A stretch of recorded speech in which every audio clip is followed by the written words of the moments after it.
Boa noite com Jesus Cristo. Amém. Nós vamos ter a leitura da Bíblia na carta aos Efésios, capítulo 4, verso 30 apenas. Por favor.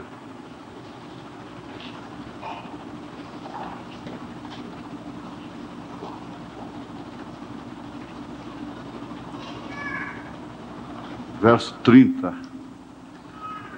E não entristeçais o Espírito Santo de Deus, no qual estáis selados para o dia da redenção.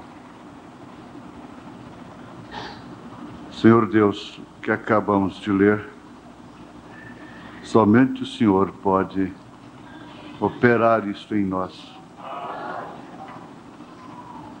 Jamais poderemos fazer isto. Nunca entristecer o Espírito Santo. Tu mesmo disseste, sem mim nada podeis fazer. E nós entristecemos às vezes. Entristecemos as pessoas às quais mais amamos. E isso, sem dúvida alguma, entristece o Espírito Santo. Nós pedimos perdão dos nossos pecados. E que o Senhor vivifique essa palavra em nossos corações. Em nome de Jesus Cristo.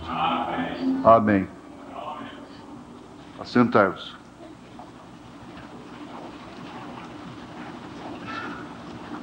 Hoje é um dia comemorado, principalmente no mundo supersticioso, criado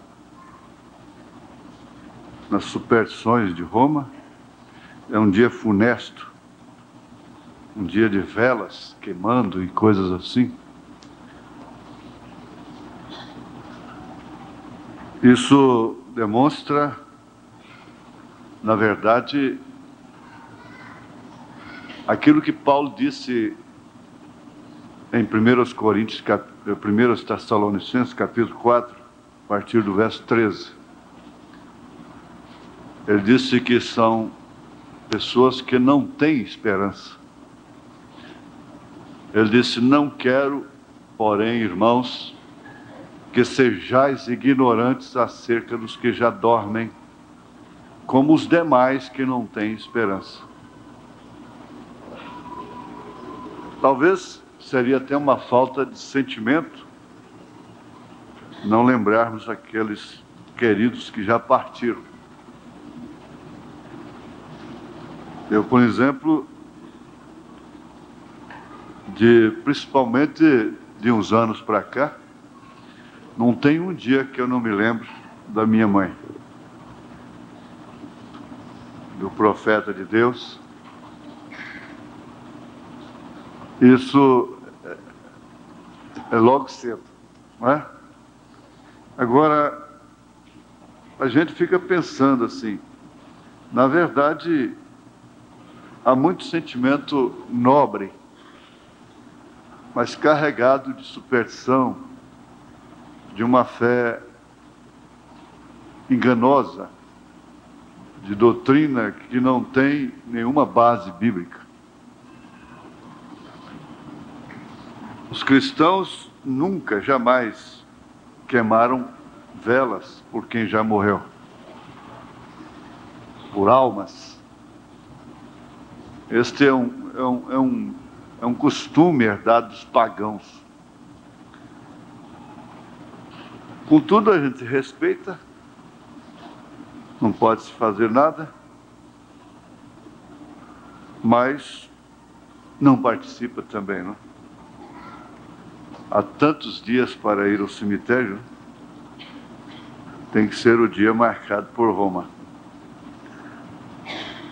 Agora vamos ver aqui, isso tudo está relacionado com uma coisa que é fundamental, é a falta do Espírito Santo.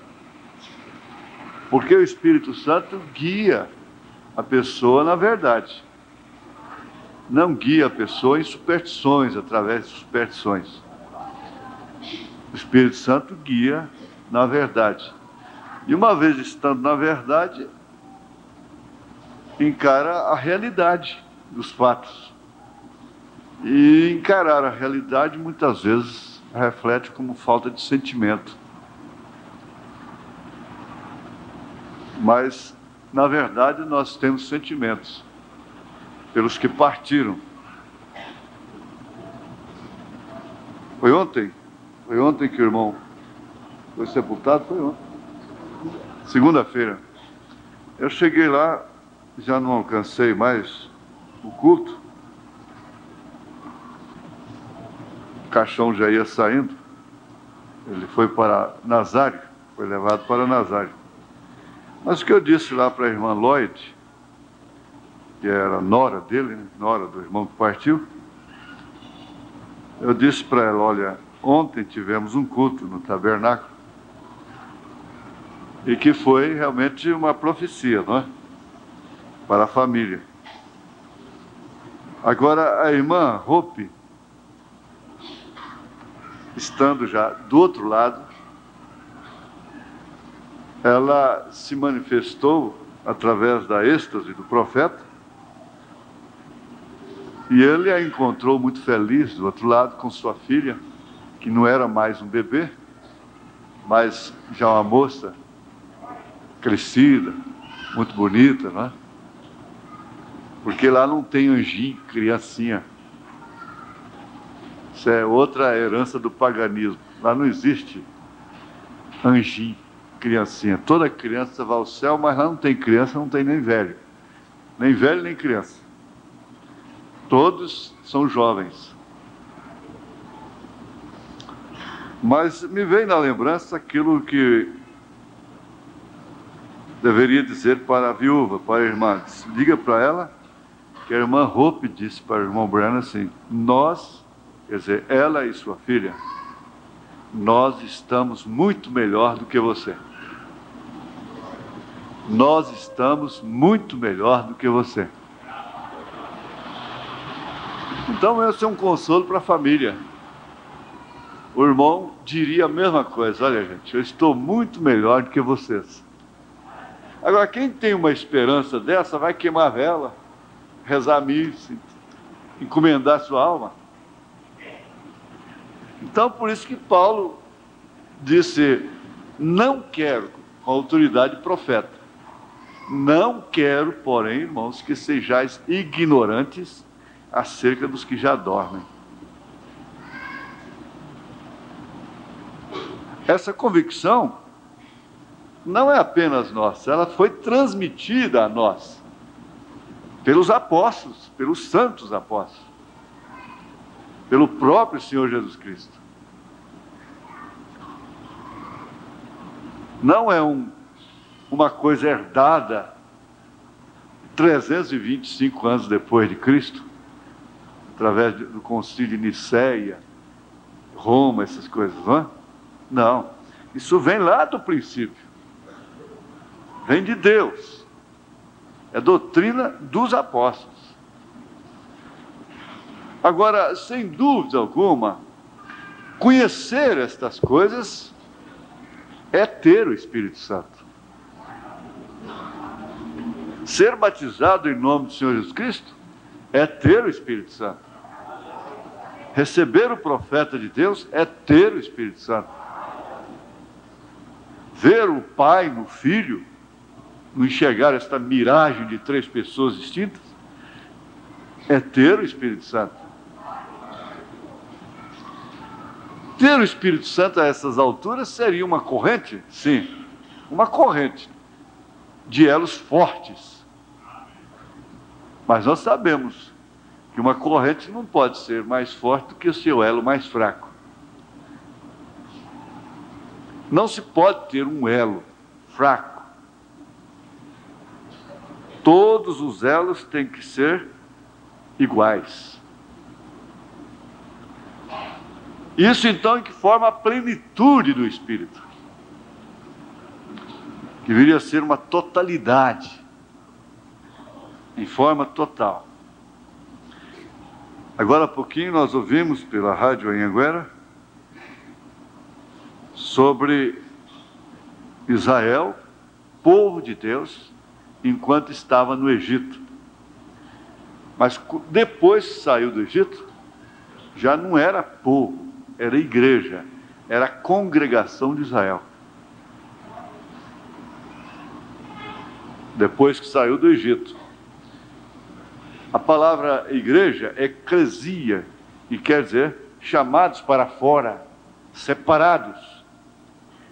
Então não se pode ser definitivamente igreja de Deus sem ser separada do Egito. O Egito simboliza o mundo denominacional, o mundo religioso. Então, quando ele se separou do Egito, se transformou em igreja, em congregação, separado do Egito, do lado de fora. Assim também somos nós. Agora, só é a igreja de Deus aquele que está separado do sistema. Porque o sistema, ou os sistemas mundiais de igreja, como queira, o sistema mundial de igreja, ele é composto de doutrinas erradas, que não é verdade. Não importa se tem um pouquinho de verdade aqui, outro pouquinho ali, isso não importa. O Espírito guiaria a sua igreja na verdade. Por isso Jesus disse: eu sou a verdade. Eu sou o caminho, a verdade e a vida. Não tem meio termo com ele. E, por sua vez, essa igreja é testemunha. Nós ouvimos, aprendemos aqui domingo passado, Jesus dizendo para os apóstolos, seus discípulos, seus escolhidos: ficai em Jerusalém até que sejais revestidos do poder do alto. E desde então ser-me-eis o quê? Testemunhas. Testemunhas. Aqui, nessa mensagem mesmo, o testemunho de uma verdadeira testemunha, 72, o profeta faz menção desse versículo aqui, verso 30, da carta aos Efésios, capítulo 4. Nós estamos selados até o dia da nossa redenção. Não entristeçais o Espírito Santo de Deus, no qual fostes selados até o dia, não da vossa morte, porém da vossa redenção.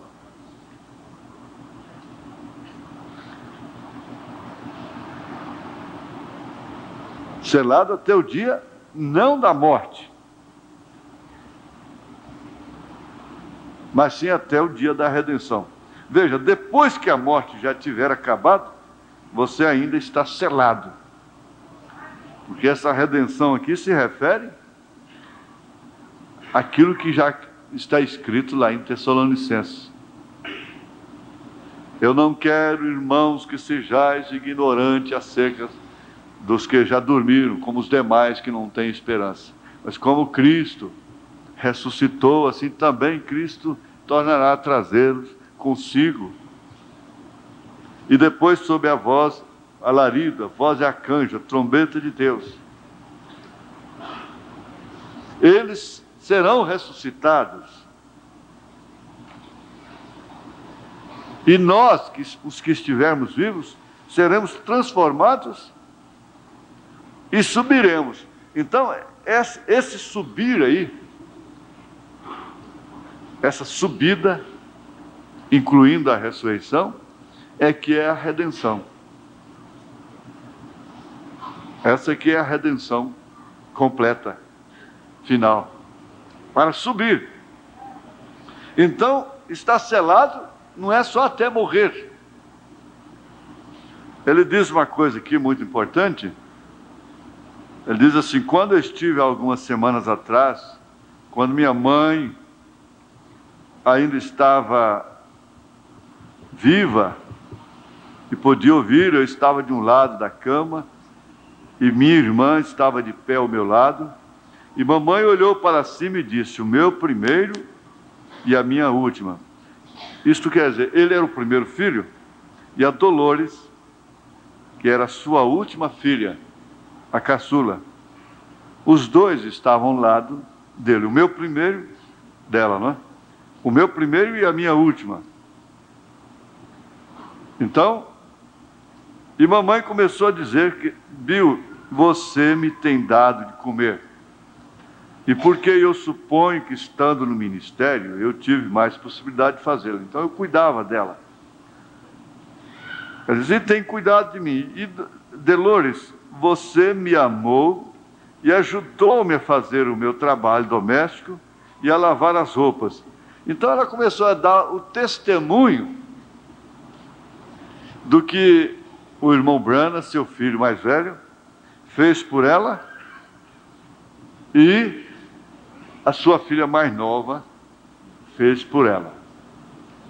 Aquilo ali, o profeta não pôs isso aqui nessa mensagem, falando do Espírito Santo à toa.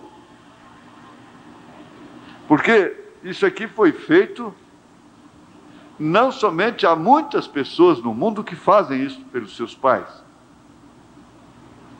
mas isso aqui ficou registrado, está na mensagem, porque isso foi feito no Espírito Santo.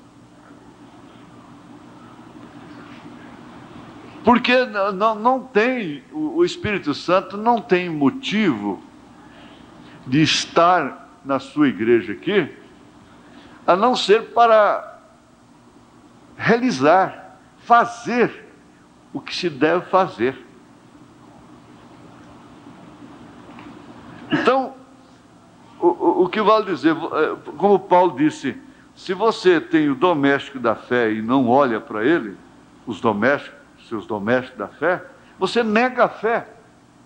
Isso quer dizer que o Espírito Santo tem uma função, e cada coisa que todo mundo pode fazer, o Espírito Santo faz, às vezes, a mesma coisa, mas de uma forma vindicada por Deus.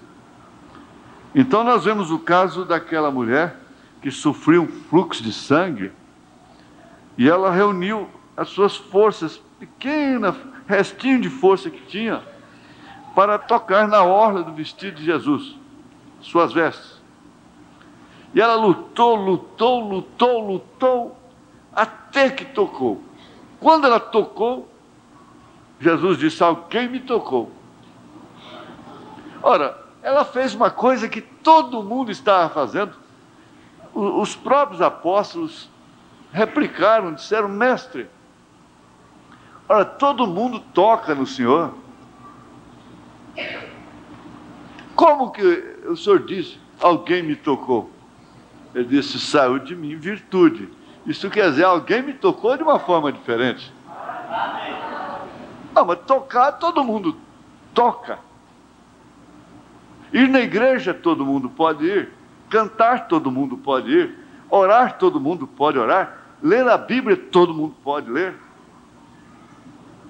Fazer o bem para as pessoas, todo mundo pode fazer. Mas quando é o Espírito Santo, aquilo tem uma vindicação diante de Deus. E isso faz das pessoas testemunhas. Testemunhas. Todo mundo prega, todo mundo pode fazer tudo. Mas você que canta, você que prega, você que ora, tudo deve fazer no Espírito. É diferente. É diferente. Então, é daí que vem as testemunhas de Jesus. Aqui na mensagem intervalo, parágrafo 36, voltando ao selo do Espírito Santo, profeta, depois de ler, fazer menção à carta aos Efésios, capítulo 1, 13 e 14, ele diz: você pode ver aqui que o Espírito Santo mesmo é um selo. E um selo dá testemunho de quê? De uma obra consumada. O Espírito Santo é o selo para o indivíduo. E aquele indivíduo, quando recebe o Espírito Santo, ali termina o seu tempo de gemer, porque já é uma obra consumada. Nós estamos terminando, acabamos de estudar essa mensagem, um verdadeiro sinal que se deixa passar por alto, né? Então, ele está preparando o povo, naquela época, ele estava preparando o povo para receber um profeta, para receber Elias, o ministério de Elias. Porque ele nunca diz: eu sou esse homem, eu sou essa pessoa, eu sou Elias. Ele nunca disse. Ele estava preparando e dizendo que o povo deveria orar, e ele clamando a Deus para enviar esse profeta. Ora, e somente pelo Espírito Santo esse ministério seria reconhecido. É como aconteceu lá com Jesus, quando ele veio a primeira vez. Simeão, aquele velhinho, lá no templo, todo mundo viu a Jesus, desprezou a Jesus, mas Simeão chegou lá, pegou o menino, levantou os olhos, disse: despede o teu servo em paz, porque o teu servo já viu, os meus olhos já viram a tua salvação. Agora, ele tinha sido avisado pelo Espírito Santo que ele não morreria sem ver o Messias. Somente pelo Espírito Santo. Agora, isso se trata realmente de um penhor da vida eterna. Nós estaríamos no engano como o mundo religioso está. Agora, nós estaríamos em condições talvez pior, se não for o Espírito Santo, se não for a misericórdia de Deus, mas que atuou dessa forma porque nós somos melhores que ninguém, não. Muitas vezes somos até piores, mais mal educados, menos caridosos e qualquer coisa assim. Como Jacó era pior do que Esaú. Mas é questão de eleição, é questão de predestinação. Paulo encerra esse assunto aí dizendo, fazendo essa pergunta pelos inconformados. Então Deus faz acepção de pessoas? Não, ele tem misericórdia de quem ele tem misericórdia e tem compaixão de quem ele tem compaixão. Ele é soberano. Mas eu tenho batido nisso e continuarei batendo. Nós temos que fixar nisso, inclusive observando sempre o tempo, a data que aquela mensagem foi pregada. Nós respondemos a um apelo que o profeta fez 30 e tantos anos atrás. Nós respondemos aqui em 1971. Nós levantamos nossas mãos. Nós nos rendemos. Nós estávamos numa carreira avançada de movimento, de rádio e coisas. Então, isso cruzou o nosso caminho. Cruzou. Agora, o que significa isso? É o Espírito Santo. É o Espírito Santo. Mas até por quanto tempo seria isto? Até por quanto tempo? Não. Começa por aqui. Quando você recebe o Espírito Santo, ali termina o seu tempo de gemer. Eu disse, olha, se a Ana, por exemplo, lá no Velho Testamento, estava gemendo dia e noite. Gemendo quer dizer, orando, suplicando, suspirando por um filho. Ela suspirava dia e noite por um filho. Porque ela é estéril. E a sua competidora, Elcana, tinha 2 esposas, tinha a Penina, não é? E ela era humilhada pela outra esposa do seu marido, porque a outra tinha um filho após outro, e ela não tinha nenhum filho, e quem não tinha filho carregava um opróbrio. Então vocês conhecem, ela foi para o templo, e lá ela começou a orar, somente mexendo com seus lábios, não gritava, não tinha emoção, sensação nenhuma para gritar. E Eli, o sacerdote, chegou e disse: você está embriagada? Se você vem para o templo, ela não saiu cuspindo fogo, como dizem. Ela tinha razão, porque ela foi considerada como uma filha de Belial. Mas ela foi humilde, ali foi o segredo, porque chegou a hora dela. Era a hora da vitória dela. O segredo era estava ali o último teste dela. Mas ela disse: não, meu senhor, eu não sou uma filha de Belial, eu não estou embriagada, eu sou uma mulher amargurada de coração, eu estou gemendo por um filho. E esse filho, você sabe de quem fala, né? Esse filho é Jesus Cristo em nossa vida. Agora, aí Deus mudou o quadro. Veio, assim diz o Senhor, a palavra falada na boca do sacerdote e disse: você vai, que sua petição já foi ouvida. Desde então cessou o seu gemer. A Bíblia diz que ela passou a comer, dormir, seu semblante mudou, mesmo antes de conhecer seu marido. Isso quer dizer, antes de deitar-se com ele, ela já ficou feliz, satisfeita. Seu semblante mudou, porque ela ouviu o assim diz o Senhor. Talvez, será que nós não estamos nessa etapa? Nessa fase? Mas o que acontece?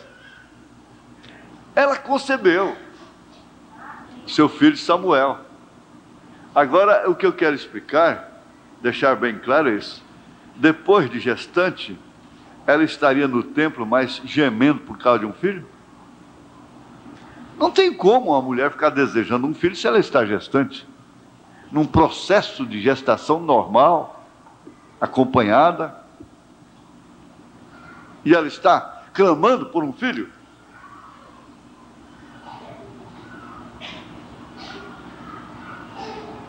É isso que responde. A Bíblia está aí, a natureza está aí. O metabolismo da mulher está aí, o corpo dela está dizendo, está testificando disso.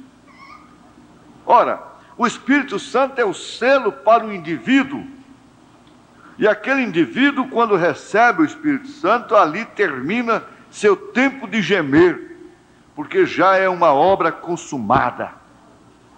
Então vamos voltar à nossa experiência do passado. Nós tínhamos plantões de oração no tabernáculo, um rendendo o outro.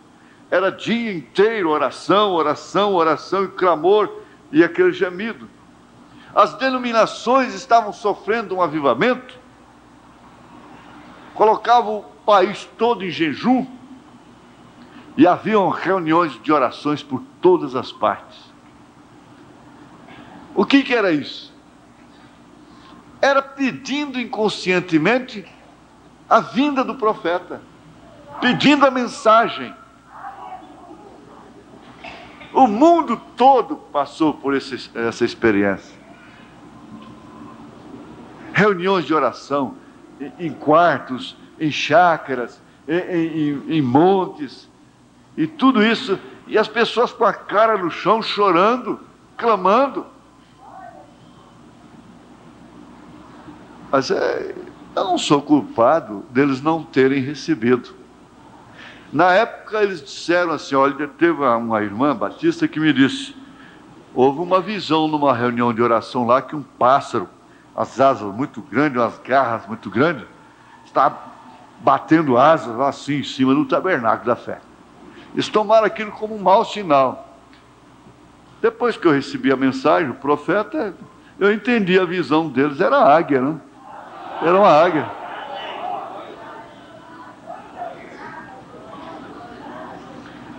Era uma águia. A águia fala dos profetas na Bíblia. É a última era que nós temos agora, é a era da águia. É do leão, do boi, do homem e da águia. São as 4 criaturas. Então eles próprios testificaram, mas eles rejeitaram o tempo da visitação. Mas por falta de predestinação, de eleição. Não que nós fôssemos melhores do que eles. É isso. Não que Jacó fosse melhor do que Esaú. Pelo contrário. Mas aí está a coisa. Porque o Espírito Santo, ele tem que ser calibrado por estas coisas. Como é que você pode ter o Espírito Santo e rejeitar seu batismo em nome do Senhor Jesus Cristo? Um reverendo foi me visitar e disse: escuta, você foi batizado em nome do Senhor Jesus Cristo? Falei: foi.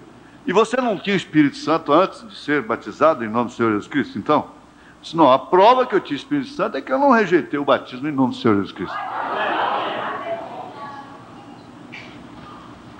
É uma prova. Agora, nós podemos entender que isso não é tudo, que nós ainda estamos com o Vale de Jaboque aí na frente. Tudo bem. Mas quem não começa, não termina.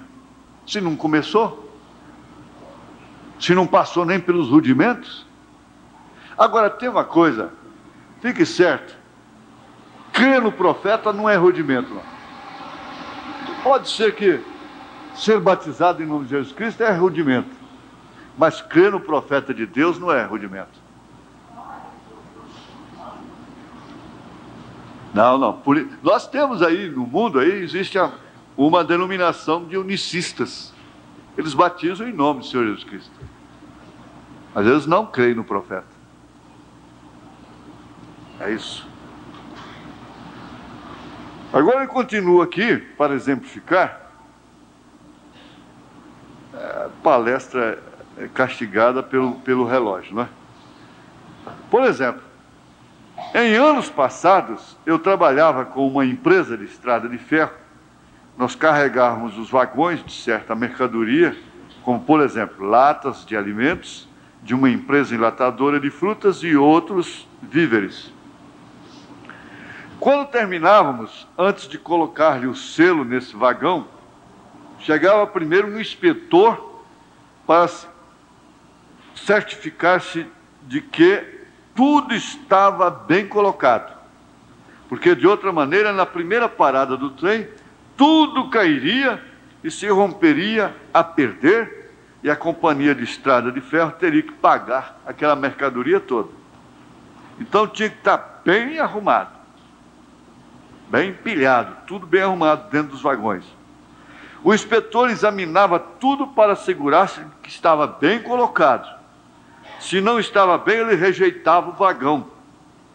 E tínhamos que carregá-lo de novo até que o inspetor estivesse satisfeito com a carga. Quando ele via que tudo estava bem, fechava a porta. O inspetor fechava a porta. E o próprio inspetor punha o selo sobre a porta e dali em diante, ninguém podia romper aquele selo até que o vagão chegasse a seu destino. Considera-se então de uma maneira clara. Concebida de uma maneira clara. Que a vida deve ser posta em ordem. Que o Espírito Santo tem uma função de ordenar os passos do justo. Os passos do justo são ordenados pelo Senhor. E se a sua vida como mulher, em várias circunstâncias que existem, não estiver ordenada pelo Espírito Santo, essa vida vai ficar desarrumada.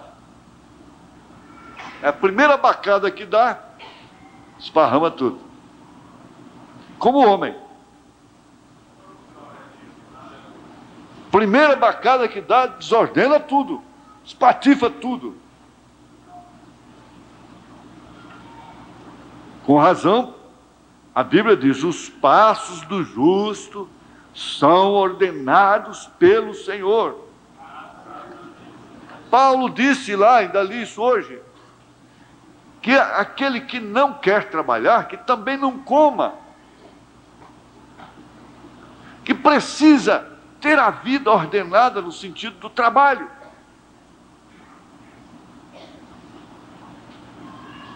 E assim, vários aspectos. O casal desordena a vida conjugal, a vida íntima, descuida. E começa tão cedo aquela mulherzinha nova ainda, aquele rapaz novo ainda, já brigando por causa de besteiras, briga de criança. Aí começa a coisa. E vai desordenando a vida conjugal. Ela tem que acordar em tempo pelo Espírito Santo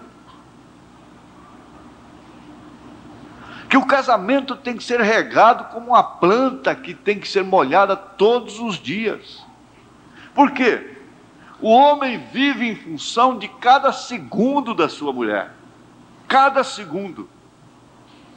A mulher, por sua vez, vive em função de cada segundo daquele homem. Não é cada 3 dias, cada semana, a da lua melhor, porque a maioria de nós somos lunáticos. Uns em maior proporção e outros em menor proporção. Somos regidos pela lua, nosso temperamento. Então tem a lua de estar mais disposta, mais disposto. Tem a lua que você fica mais mole, mais preguiçosa. E assim por diante. Então são lunáticos. É verdade? Mas isso aí vai desordenando a vida. E vai brincando. Emburra por isso, emburra por aquilo, emburra por isso, emburra por aquilo, e cria caso daqui, um casinho hoje, outro casinho amanhã. Aí começa a coisa, você está juntando gravetos para uma fogueira. Os pauzinhos para pegar fogo. Vou repetir. A vida ordenada é o seguinte, não é doutrina, mas na verdade, isso termina o assunto. O homem vive em função de cada segundo da mulher. De cada tempo que ela tem. E o tempo dela não é de semana, não é de mês, não é de ano, é de segundo. E a mesma coisa é ele. Ela vive em função dele. Agora, isso é para exemplificar realmente o que Paulo disse em relação a Cristo e a igreja. Por quê?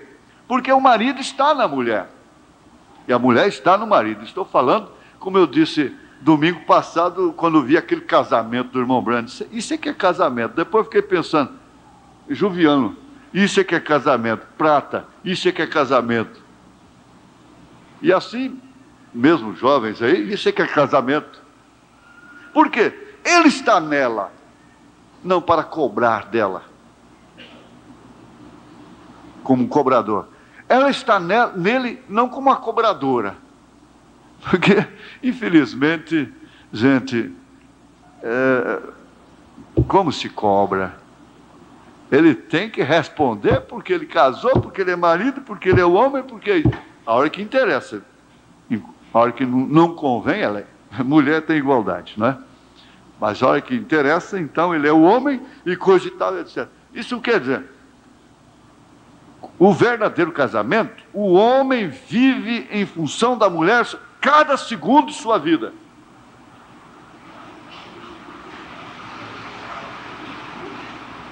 Não vai pensar que isso é tonteria, não. É verdade. E ela vive em função dele a cada segundo de sua vida. Não tem que ficar quebrando cabeça, adoecer da mente para isso. Não é isso. É exatamente, Paulo disse, é exatamente o mistério de Cristo e a igreja. Agora, Cristo está na igreja e a igreja está em Cristo. Quer dizer, a igreja chega a ser Cristo. E Cristo é a igreja. Porque o Espírito Santo é a pessoa de Cristo na igreja. Não é simplesmente com a igreja. Porque tem muita gente por aí que Jesus está com eles, mas não está neles. Há muitos casais que por aí que estão com, mas não estão em. Um está com o outro, mas não está no outro. Então Jesus disse, o Espírito de verdade que o mundo não conhece, não pode receber, porque habita convosco. Era ele, Emanuel, Deus conosco, e que estará em vós, porque Pai sobre nós, é Deus sobre nós, Filho é Deus conosco, Emanuel, Espírito Santo é Deus em nós. Agora, em nós, Ele ordena todos os nossos sentimentos. Não tenha dúvida, nós passamos a viver em função dEle. Porque é assim o casal verdadeiro, casal que se ama, que casa por amor, por revelação de coração para coração. São almas gêmeas.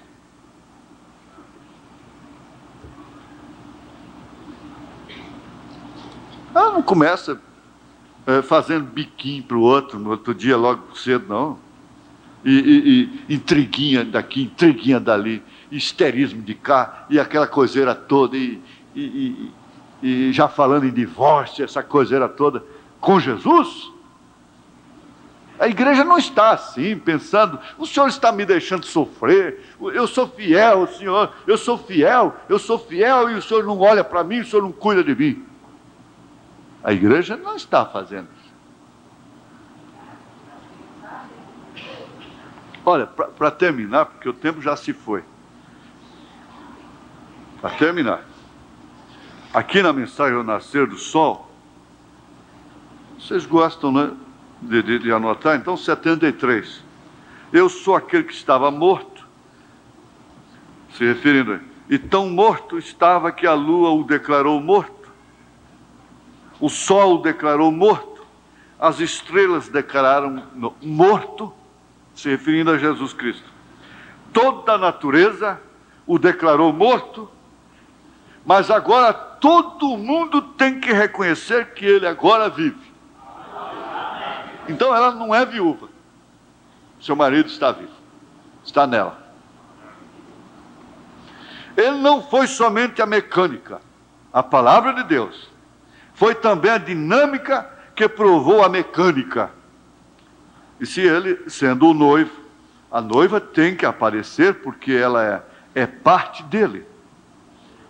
E ela somente pode ser a manifestação do cumprimento de toda a revelação. Ela só pode manifestar a ele. Se faz alguma coisa diferente do que faz o noivo, então não é a noiva. Porque ela é carne de sua carne, ossos de seus ossos, vida de sua vida, poder de seu poder. Ela é ele. É igual ao homem sua esposa. Olha, está em parágrafo 73 da mensagem ao nascer do sol. É igual ao homem sua esposa.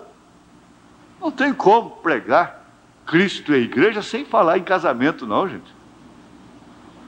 É igual ao homem e sua esposa. Eles são um. Eles são um. A mulher foi tomada de seu lado. Ela recebeu o espírito feminino dele e a carne de seu lado. E assim se formou a mecânica e a dinâmica, a esposa. E o espírito e a carne formaram a mecânica e a dinâmica. É isso? Aqui aqui no parágrafo 202,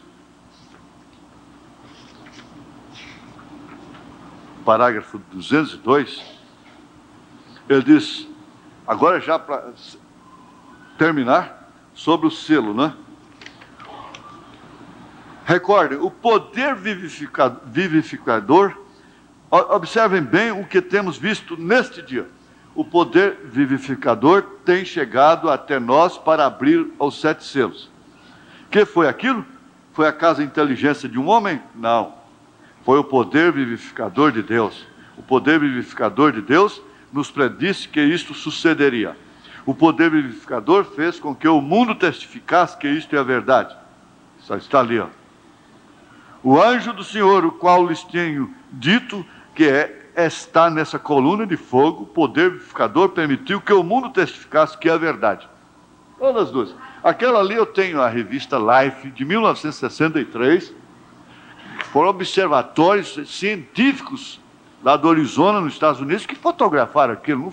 Não foi fotografia de amador, não, de particular, ou mesmo profissional, fotógrafo, não. Isso foi observatório que fotografou aquilo. Eu tenho a revista ali, né? Então o mundo sabe, viu isso. Isso ali foi comprovado pelo FBI. Está aqui não é para ninguém adorar, é para testemunho. Ninguém adora aqui, ninguém. Nós adoramos a Deus, mas está aqui para testemunho. Certo? O anjo do Senhor, o qual lhes tenho dito que está nessa coluna de fogo, poder vivificador, permitiu que o mundo testificasse que é a verdade. E nisso eles não sabiam o que era. E nós, os que estávamos vendo da maneira correta, vimos que era nosso Senhor. Veem vocês? Foi Ele quem abriu esses selos. Ele é esses selos, porque toda a palavra é Cristo. E Cristo é os selos que foram abertos. Então, o que foi a abertura dos selos? Foi a revelação de Jesus Cristo. Os mesmos 7 anjos representam as igrejas. Tudo foi completo. E nós nem o podíamos entender. Porém, foi os que tiraram a fotografia, não fomos nós. E ali está ele parado, o juiz supremo, mostrando que ele é o alfa e o ômega, o princípio e o fim, que é tremenda identificação. O poder vivificador fez isso por nós. O poder vivificador nos permite ver sua vinda. O poder vivificador nos resgatou da morte e nos trouxe a vida. O poder vivificador dá discernimento para saber o que tem a gente que fazer e se ordenar. E para saber o que fazer e se ordenar. Esse poder vivificador é o Espírito Santo, é o selo. Esses selos foram abertos, não para o mundo, gente. Para saber o que você fez e o que não devia haver feito. E o que devia haver feito, como também o que você será. Então, em suma, ele ordena a sua vida. Quando Deus quis preparar Ezequias, o profeta chegou lá e disse: põe a sua casa em ordem, porque o Senhor vai te levar. E a função do Espírito Santo é essa. Nós não dá tempo mais, temos que parar por aqui. Não é para nós sentirmos emoções e coisas e termos bastante alegria. Não é isso. A função dele, agora nessa hora que nós estamos vivendo, é ordenar. Agora, se eu não posso ordenar, que o Senhor tenha misericórdia de mim. Eu vou começar. Se você não pode, comece, quem sabe ele... Porque tudo depende de começar, não é? Diz que comer e começar é só coçar e comer é só comer. Como é que é? Comer e coçar é só começar. Não é verdade? Então comece. Comece, faça alguma coisa de ordenar. Isso pode dar certo. Amém? Porque, olha, está bem claro que o Espírito Santo não é para botar a gente gritando aí, não. Não é isso, não. O Espírito Santo, a essa hora, é põe a tua casa em ordem, porque eu vou te levar. As orações.